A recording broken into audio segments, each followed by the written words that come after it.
Palestinian Americans say the country has turned its back on them as war rages between Israel and Hamas. Some have friends and families trapped in Gaza, and they believe comments by local elected officials are fanning the flames of hate.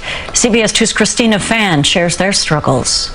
In Bay Ridge's Little Palestine, Mahmoud Qasim flies the Palestinian flag proudly outside his restaurant, despite threats and taunts. He says someone needs to speak for the neglected and forgotten.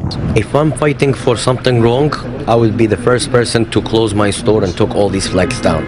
But there is rights. There's human beings wants to live. Hamas's sudden attack October 7th killed at least 1,300 Israelis, but the subsequent counteroffensive claimed more than 3,000 Palestinian lives. Officials from Governor Hochul to Mayor Adams denounced local Palestinian rallies, calling them abhorrent, and support for terrorism. I was literally like going crazy. Besides they bringing the steam down, they boiled it more.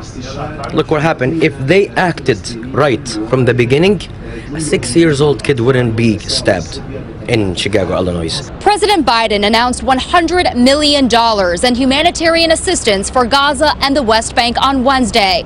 But advocates say help from the American government has been slow and one-sided. Children literally dying every day in Gaza, not only from the bombings and the violence, but also from the lack of medication. We have kids in our cancer department that are going without chemotherapy. Steve Sosby is the founder of the Palestine Children's Relief Fund and is on Capitol Hill, trying to rescue 2 of his doctors stranded by the Rafah border crossing.